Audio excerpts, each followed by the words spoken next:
Hello everyone, আসসালামু আলাইকুম। আজকে আপনাদেরকে সহজভাবে দেখিয়ে দেব অন্যের টিকটক আইডিতে অথবা ভিডিওতে রিপোর্ট মেরে তার আইডি বরবাদ করে দিতে পারবেন।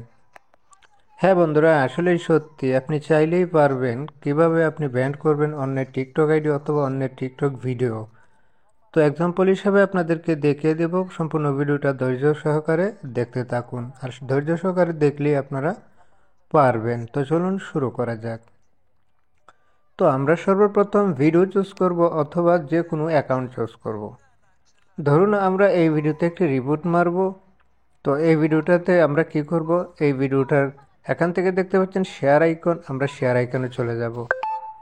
যদি আমরা ভিডিওতে রিপোর্ট মারতে চাই, এই ভিডিওটা আমরা রিমুভ করতে চাই, তাহলে আমরা এখানে শেয়ার আইকন আছে, সেই শেয়ার আইকনে চলে যাব। তো শেয়ার আইকনে ক্লিক করার পর আমরা কি করব, এখান থেকে দেখতে পাচ্ছেন রিপোর্ট অপশন। তো এখান থেকে রিপোর্টের উপর আমরা ক্লিক করে দিব। তো রিপোর্টের উপর ক্লিক করার পর এখান থেকে সম্পূর্ণ সেটিংসগুলো আপনারা দেখে নেবেন। দেখার পর এখানে আদার্স নামের একটা অপশন পেয়ে যাবেন। তো আদার্সের উপর এখান থেকে আমরা কি করব, এখন সাবমিটের উপর ক্লিক করে দিব। তো সাবমিট করে দিলাম। এখান থেকে রিপোর্ট মারা হয়ে গেছে। এখন কথা হচ্ছে বন্ধুরা, কাজ হবে কি না। তো বন্ধুরা, আপনাদেরকে মাথায় রাখতে হবে, আপনারা যে ভিডিওতে রিপোর্ট মারতে চান অথবা যে টিকটক আইডিতে রিপোর্ট মারতে চান, ওই টিকটক আইডিটা কোন ধরনের টিকটক আইডি বা কোন ধরনের ভিডিও।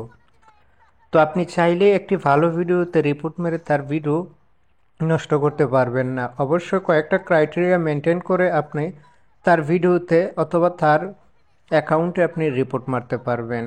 তো অবশ্যই এটা এর আগের ভিডিওতে আমি দেখিয়েছিলাম কোন কোন ভিডিওতে আপনারা রিপোর্ট মারতে পারেন অথবা কোন কোন টিকটক অ্যাকাউন্টে আপনি রিপোর্ট মারতে পারেন। অবশ্যই যদি ওই ভিডিওটা না দেখে থাকেন, এই ভিডিওর আই বাটনে আপনারা পেয়ে যাবেন। তো ভিডিওটা ছিল আজকের মতো এ পর্যন্তই। আল্লাহ হাফেজ।